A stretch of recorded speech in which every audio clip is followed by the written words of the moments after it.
Hey, welcome back. Alright, in this final video I'm going to show how we're going to set up our Hitscan weapon, and I've just taken this out of the bigger scene that we're working on just so we can have a clearer space to work on, and then we'll go ahead and implement it in the other scene. So here I have basically the exact same thing, the controller sensor attached to this block, which is actually invisible, but I had that turned off. R2 goes in and comes into this chip here, and then this is the calculate trajectory. It's exactly what we had before. So instead of calling it crosshair, I just called it X, and we're using the camera. So we're getting this direction vector just like before, which calculates the angle of travel, or the vector between the camera and the crosshair point. And I'm also going to output this. This is the actual point of the crosshair, just in case we need it. So Hitscan is different than projectile. Instead of shooting a bullet out and waiting for the bullet to hit the target, we're going to make it so that when we press the fire button, we're going to immediately check if there's anything that's labeled target in that direction. Okay? We're not going to be shooting we can shoot a projectile for looks, but we're not going to be doing the calculation on the bullet like we did with the projectile, but instead we're going to be doing the hit calculation within this chip. So a laser scope points in a direction, and we can set the range really high. And so what this thing does is it looks for anything that this laser scope intersects, right? So currently it's not intersecting anything, but if I go through this target, we can see the hit something output lights up. Now, we can set the detection mode on this. So if we set it to target only, that makes it so that if it's intersecting with the floor, it doesn't you can see it turned off. So if it intersects with the floor, that won't count. We just want it to intersect with targets, right?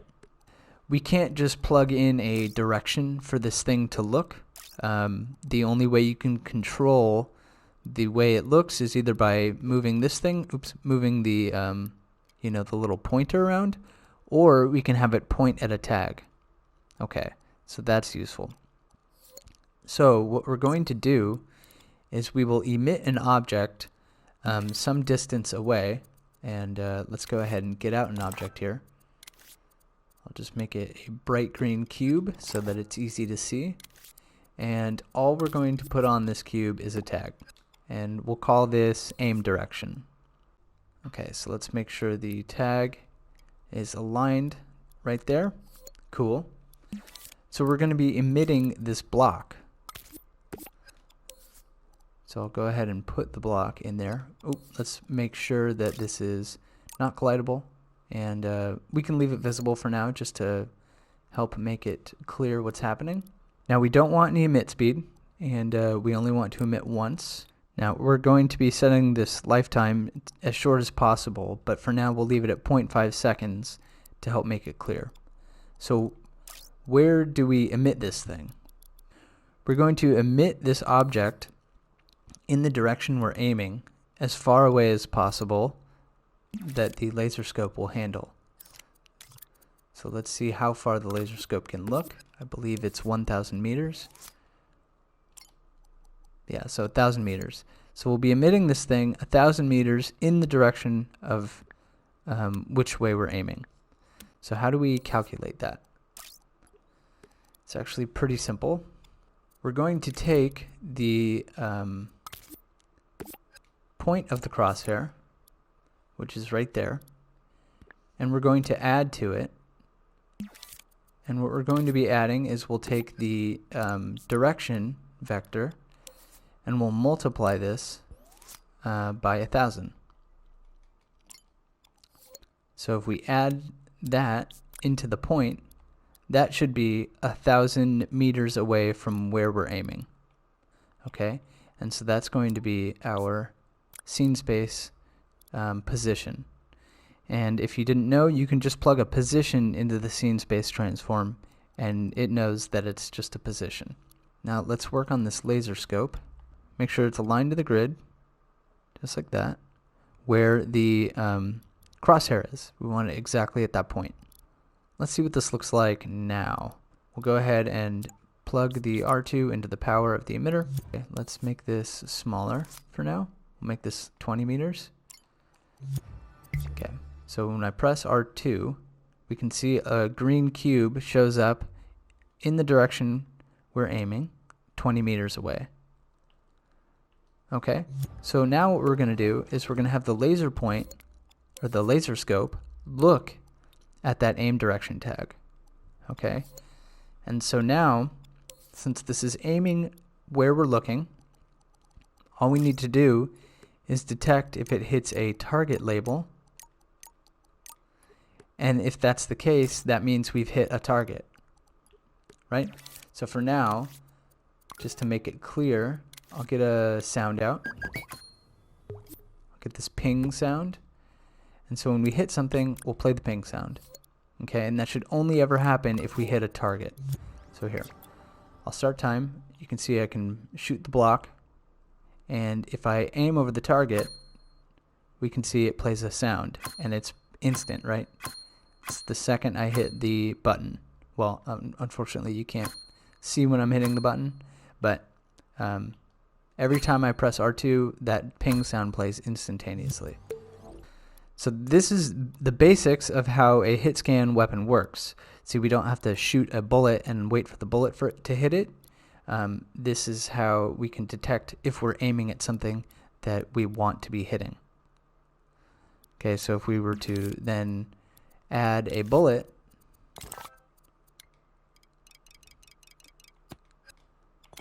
like this, we'll go ahead and add this bullet. Now we don't necessarily need it to be collidable, and we can ignore gravity, and really this is just for looks at this point, right? If we add a bullet, because it's not actually, we don't care if it's hitting the target or not. It's just going to be for looks. So we'll emit this at the crosshair location, just like before, and we can set the speed pretty high, and we can set some rotation just for fun. We'll do this once. We'll make this only live like half a second. We'll just plug in the direction vector as our scene space direction, and we'll plug the R2 into the power. So now we play time, we can see we have a bullet going out, right? And so now, see, the bullet travels really fast. It doesn't need to be that fast, but obviously if we are hitting things instantly, then we want the illusion of that. So since we're doing that, we can turn the emit time, the lifetime of the emit object, down to 0.1 seconds. Which is 3 frames, and that's really all we need to use to detect if we hit something. And since we're doing that, we can now turn this back up to 1000, just in case we have things really far away. And I will also make this cube invisible. And so that should be everything that we need for the hit scan detection. Great, so now that we have this logic done, we can go ahead and implement it in the other scene. So now all we have to do is set up the logic for the hit scan, and we'll set up a toggle between the two modes.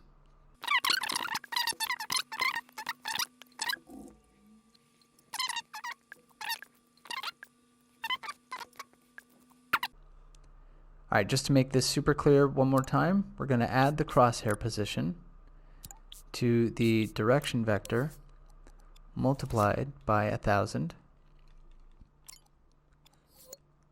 and we'll set this to multiply.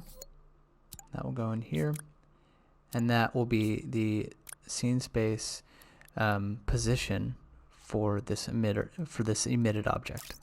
And since this looks pretty ugly, we can go ahead and put this in its own chip. I'm going to get one node in for the power, and I'll get another node in for the vector and another one in for the position. So we'll pull this in, pull all of these things in here, and so we'll delete those. And so the position will go there, the vector will go here, the power will power the emitter.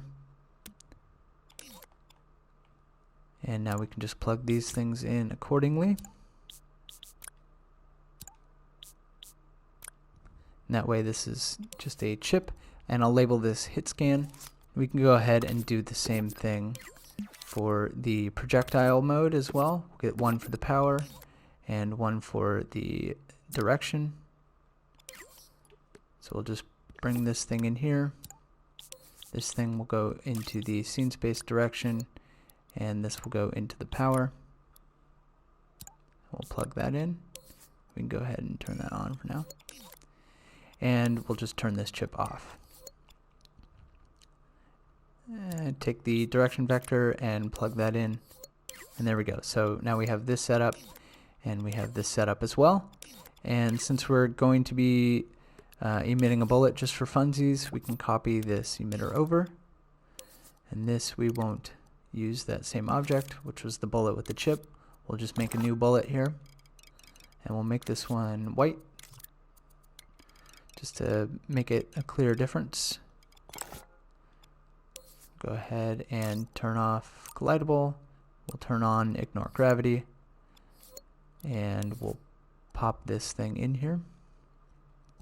That way, since I copied the emitter, the emission position is exactly the same. So that's just a nice way of dealing with that. We'll give this some rotation speed just for fun, because it looks kind of cool. And we'll let this live for half a second or so.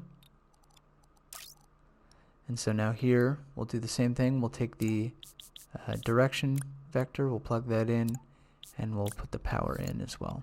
I'm going to go ahead and label these nodes just so it's super clear. And there we have it. Here's our Hitscan and our projectile-based. Now we still have to set up the laser scope with the hit detection, right? Which needs to do damage to the target. That's something we didn't cover yet, so let's do that now. We'll make sure to aim this laser scope at the aim direction, and we'll set this to the max value. We'll make sure that it is setting up a only detecting targets. We know when we're hitting it, but we don't just want to play a sound, right? We want to do damage to the target. So we'll have to use one more emitter, and we'll get out yet another object. This one I will, this is essentially our bullet, right, from the projectile. This is going to be very similar. I'll turn that off. And so all we need on here is a microchip, and this logic is going to look very similar. We'll take the health modifier and a destroyer, which will activate when the health modifier is modifying something. We'll subtract 10, and we'll do it on per hit. And since we're not going to be doing an impact, I mean we could, but we can just do a zone, and we'll just make it a very small zone. And we'll go ahead and pop that right in the middle of the cube. So let's make sure that this is not collidable, and we can turn off visibility, or turn off visibility. We'll go ahead and emit this object. We don't want speed. We'll do it once, and this thing really only needs to live for 0.1 seconds, just like before.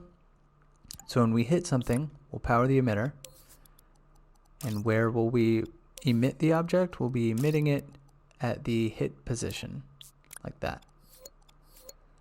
So if you want, why don't we just leave this on in terms of visibility so we can see, and I'll let this live a little bit longer so we can see that as well. Now we want to make sure we line the laser scope up so that that aims correctly, and I believe that's all we need to do.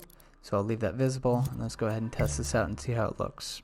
You can see the block shows up exactly where we're hitting the target. So this way we don't even have to lead the target, right? You know, with the projectile on, we'd have to shoot ahead, but now if we do that, we'll miss. So this way we can just aim at the target itself, and we're pretty much guaranteed to hit it as long as the crosshair is over the target when we shoot. Okay, so we'll turn off the visibility on that cube. We'll make sure this one's invisible too and not collidable. Great. And so now that we have all this done, let's go ahead and set up a toggle. Here I've basically copied the infinite ammo chip and I've plugged L3 into it, and we'll go ahead and set up this keyframe so that when it is on, we'll turn on the projectile and we'll turn off the hit scan, and we'll make sure that this signal manipulator is on a toggle. Perfect. And since we're using L3, let's go ahead and set that up in the controls. Here I've added this L3 hit scan projectile switch, and I've also just added 2 more of these text displayers, and so we'll go ahead and make that toggle. So when the toggle's on, there we go. Alright, stop the recording. We can go ahead and turn this chip on. Alright, so back inside of the play mode, we can see the projectile mode is still up and running, and now we can press L3 and switch to the hit scan mode. And now we have our hit scan mode. Alright, and there we have it.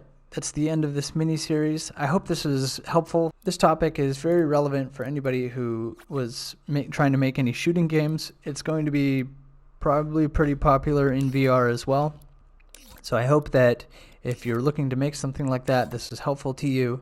I'm going to decorate this up a little bit and release the full dream. This as a dream, I suppose, and I'll also release this scene fully remixable as well and public, so that anybody can come in here and look at stuff. If you enjoyed the video, please give me a thumbs up. Subscribe if you want to see more tutorials, and leave a comment down below if you have any ideas for other tutorials you'd like to see. I hope you're doing well. I'll see you next time.